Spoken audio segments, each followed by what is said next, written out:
ദുബായിൽ വൻ സ്ഫോടനം, ഇറാന്റെ അടി കരണം നോക്കി തന്നെ.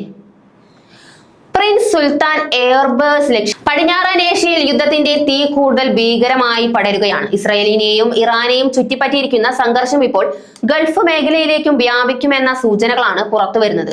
ദുബായിലെ അമേരിക്കൻ സൈനിക താവളത്തെ ലക്ഷ്യമിട്ട് നടന്ന മിസൈൽ ആക്രമണവും അതിനെ തുടർന്നുണ്ടായ വൻ സ്ഫോടനവുമാണ് ലോകത്തെ ഞെട്ടിച്ചിരിക്കുന്നത്. ആക്രമണം തടഞ്ഞുവെന്നാണ് അധികൃതർ പറയുന്നത്. പക്ഷേ ആകാശത്തിൽ ലാൻഡ് ചെയ്യാൻ കഴിയാതെ വട്ടമിട്ട് പറക്കുന്ന വിമാനങ്ങൾ സാഹചര്യം എത്ര ഗുരുതരമാണെന്ന് വ്യക്തമാക്കുന്നു. ഇറാൻ എന്താണ് സൂചിപ്പിക്കാൻ ശ്രമിക്കുന്നത്? അമേരിക്കയ്ക്കും ഇസ്രായേലിനുമുള്ള ശക്തമായ മുന്നറിയിപ്പാണോ ഈ നീക്കം? പടിഞ്ഞാറൻ ഏഷ്യയിൽ യുദ്ധത്തിന്റെ പുതിയ ഘട്ടത്തിലേക്കാണോ ലോകം കടക്കുന്നത്? ഇപ്പോൾ സംഭവിക്കുന്നത് എന്താണെന്ന് വിശദമായി നോക്കാം. പടിഞ്ഞാറൻ ഏഷ്യയിൽ സംഘർഷ യുദ്ധം ഇറാന്റെയും ഇസ്രായേലിന്റെയും അതിർത്തികൾ ഭേദിച്ച് ഗൾഫ് മേഖലയാകെ വ്യാപിക്കുകയാണ്. ദുബായിലെ പ്രിൻസ് സുൽത്താൻ എയർബേസ് ലക്ഷ്യമാക്കി നടന്ന മിസൈൽ ആക്രമണവും അതിനെ തുടർന്നുണ്ടായ വൻ സ്ഫോടനവുമാണ് ഇപ്പോൾ ലോകത്തെ ഞെട്ടിച്ചിരിക്കുന്നത്. അമേരിക്കയുടെ പടിഞ്ഞാറൻ ഏഷ്യയിലെ പ്രധാന സൈനിക താവളങ്ങളിൽ ഒന്നായ ഇവിടെ ഉണ്ടായ പൊട്ടിത്തെറി കേവലം ഒരു ആക്രമണമല്ല, മറിച്ച് അമേരിക്കയുടെയും ഇസ്രായേലിന്റെയും കടന്നുകയറ്റത്തിന് ഇറാൻ നൽകുന്ന കനത്ത താക്കീതാണ്. ദുബായ് അധികൃതർ ആക്രമണത്തെ ഇന്റർസെപ്റ്റ് ചെയ്തതായും കാര്യമായ നാശനഷ്ടങ്ങൾ ഇല്ലെന്നും അവകാശപ്പെടുന്നുണ്ടെങ്കിലും വിമാനത്താവളത്തിന് ചുറ്റും വിമാനങ്ങൾ ലാൻഡ് ചെയ്യാൻ കഴിയാതെ വട്ടമിട്ട് പറക്കുന്ന കാഴ്ചകൾ അതീവ ഗുരുതരമായ സാഹചര്യമാണ് വെളിപ്പെടുത്തുന്നത്. പ്രിൻസ് സുൽത്താൻ എയർബേസിലെ തീപിടുത്തവും പൊട്ടിത്തെറിയും ഗൾഫ് രാജ്യങ്ങളിൽ വസിക്കുന്ന ലക്ഷക്കണക്കിന് മലയാളികൾ ഉൾപ്പെടെയുള്ള പ്രവാസികളെ വലിയ ഭീതിയിലാഴ്ത്തിയിരിക്കുകയാണ്. ഇറാന്റെ വ്യോമ പ്രതിരോധ സംവിധാനങ്ങൾ തകർത്തുവെന്നും ടെഹ്റാൻ നഗരത്തിൽ വൻ സ്ഫോടനങ്ങൾ ഉണ്ടായെന്നുമാണ് പുറത്തുവരുന്ന റിപ്പോർട്ടുകൾ. എന്നാൽ ഇറാന്റെ ആയുധ ശേഖരത്തെക്കുറിച്ച് കൃത്യമായ ധാരണ ലോകരാജ്യങ്ങൾക്കില്ലെന്ന് തന്നെ ശത്രുക്കളെ വിയർപ്പിക്കുന്നുണ്ട്. മുസാദും CIA നൽകുന്ന കണക്കുകൂട്ടലുകൾക്ക് അപ്പുറമാണ് ഇറാന്റെ തിരിച്ചടിക്കാനുള്ള ശേഷിയെന്ന് സംഘർഷം തുടങ്ങി 6 ദിവസങ്ങൾ കഴിഞ്ഞിട്ടും ഈ ദിവസവും അവർ നടത്തുന്ന പ്രത്യാക്രമണങ്ങൾ തെളിയിക്കുന്നു. ഇറാൻ ഉപാധികളില്ലാതെ കീഴടങ്ങണമെന്ന പ്രസിഡന്റ് ഡൊണാൾഡ് ട്രംപിന്റെ തിട്ടൂരം കാറ്റിൽ പറത്തിക്കൊണ്ടാണ് ടെൽ അവീവിനും ജെറുസലേമിനും നേരെ ഇറാൻ മിസൈലുകൾ തൊടുക്കുന്നത്. ഇറാന്റെ ആക്രമണങ്ങളിൽ ഇസ്രായേലിലെ പല നഗരങ്ങളിലും നാശനഷ്ടങ്ങൾ ഉണ്ടായെന്നാണ് സൂചന. ഇറാനിൽ മരണസംഖ്യ 1332 ഉയർന്നിരിക്കുന്നു.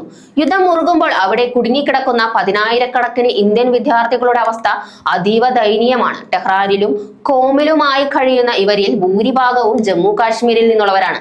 നേരത്തെ തന്നെ ഇന്ത്യയിലേക്ക് മടങ്ങാൻ കേന്ദ്ര സർക്കാർ നിർദ്ദേശം നൽകിയിരുന്നെങ്കിലും പലരും അത് അവഗണിക്കുകയായിരുന്നു. ഇപ്പോൾ യുക്രൈൻ യുദ്ധകാലത്തെ ഓപ്പറേഷനു സമാനമായ രീതിയിൽ ഇവരെ തിരികെ എത്തിക്കാനുള്ള ശ്രമകരമായ നീക്കങ്ങൾക്കാണ് ഇന്ത്യ ഒരുങ്ങുന്നത്.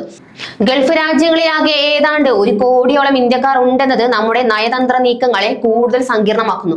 ദോഹയിലെ ഇന്ത്യൻ എംബസി ഉൾപ്പെടെയുള്ളവർ ഹെൽപ്പ് ലൈനുകൾ ആരംഭിച്ച് പ്രവാസികളുടെ സുരക്ഷ ഉറപ്പാക്കാൻ നെട്ടോട്ടം ഓടുകയാണ്.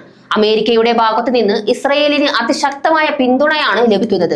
$15 കോടി ആയുധങ്ങൾ അടിയന്തരമായി ഇസ്രായേലിന് വിൽക്കാൻ അമേരിക്ക അനുമതി നൽകി കഴിഞ്ഞു.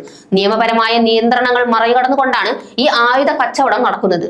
ഇസ്രായേലിന് സ്വയം പ്രതിരോധിക്കാനുള്ള ആയുധങ്ങളും തങ്ങളുടെ താൽപര്യങ്ങൾ സംരക്ഷിക്കാനുള്ള യുദ്ധസന്നാഹങ്ങളും കടലിലും കരയിലുമായി അമേരിക്ക ഒരുക്കി കഴിഞ്ഞു. അമേരിക്കൻ യുദ്ധവിമാനങ്ങൾ കടലിൽ വിന്യസിച്ചുകൊണ്ട് ഏതു നിമിഷവും ഇറാനെ പൂർണ്ണമായും നിശബ്ദമാക്കാനുള്ള നീക്കമാണ് അവർ നടത്തുന്നത്.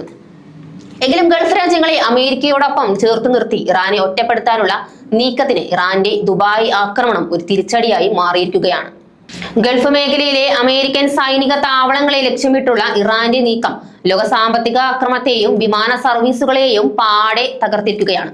UAE ഉൾപ്പെടെയുള്ള രാജ്യങ്ങൾ വിമാന സർവീസുകൾ ഭാഗികമായി പുനരാരംഭിച്ചതിന് തൊട്ടു പിന്നാലെയാണ് ഈ പുതിയ സ്ഫോടനങ്ങൾ ഉണ്ടായിരിക്കുന്നത്. ദുബായ് അതോറിറ്റീസ് ആശങ്ക വേണ്ടെന്ന് പറയുന്നുണ്ടെങ്കിലും വിമാനങ്ങൾ ലാൻഡ് ചെയ്യാൻ അനുമതി നൽകാത്തത് സാഹചര്യം അത്ര സുരക്ഷിതമല്ലെന്നതിന്റെ സൂചനയാണ്. ഇസ്രായേലിന്റെ അതിശക്തമായ രഹസ്യാന്വേഷണ ഏജൻസിയായ മുസാദിന് പോലും പ്രവചിക്കാൻ കഴിയാത്ത തരത്തിലാണ് ഇറാന്റെ ചടുലമായ സൈനിക നീക്കങ്ങൾ. പടിഞ്ഞാറൻ ഏഷ്യ ഒരു വലിയ ചതിക്കുഴിയിലേക്കാണ് നീങ്ങുന്നത്. അമേരിക്കയുടെയും ഇസ്രായേലിന്റെയും അഹങ്കാരത്തിനുമേൽ ഇറാൻ തൊടുത്തുവിടുന്ന ഓരോ മിസൈലും പ്രവാസികളുടെ ഉൾപ്പെടെയുള്ള ലക്ഷക്കണക്കിന് മനുഷ്യരുടെ ജീവനും സ്വത്തിനുമാണ് ഭീഷണിയാകുന്നത്. കീഴടങ്ങാൻ തയ്യാറല്ലാത്ത ഇറാന്റെ നിശ്ചയദാർഢ്യവും തകർക്കാൻ ഉറച്ചു നിൽക്കുന്ന ട്രംപിന്റെ ശാഠ്യവും പടിഞ്ഞാറൻ ഏഷ്യയെ ചുട്ട് ചാമ്പലാക്കുമോ എന്ന ഭീതിയിലാണ് ലോകം. ഇന്ത്യയെ സംബന്ധിച്ചിടത്തോളം ഇത് വെറും ഒരു യുദ്ധവാർത്തയല്ല, മറിച്ച് മറുനാട്ടിൽ വിയർപ്പൊഴുക്കുന്ന നമ്മുടെ സഹോദരങ്ങളുടെ സുരക്ഷയുടെ പ്രശ്നമാണ്. യുദ്ധം അവസാനിക്കണമെങ്കിൽ ആയുധങ്ങൾക്കും അപ്പുറം മാനുഷികമായ ഇടപെടലുകൾ അനിവാര്യമാണ്. അല്ലാത്ത പക്ഷം ഈ തീ പടരുന്നത് ലോകത്തിന്റെ തന്നെ സമാധാനത്തിലേക്കായിരിക്കും. പടിഞ്ഞാറൻ ഏഷ്യയിലെ ഓരോ സ്ഫോടനവും നമ്മെ ഓർമ്മിപ്പിക്കുന്നത് ആധുനിക യുദ്ധങ്ങളിൽ വിജയികളില്ല, മറിച്ച് തോറ്റുപോകാറുള്ളത് മനുഷ്യത്വമാണെന്ന് മാത്രമാണ്.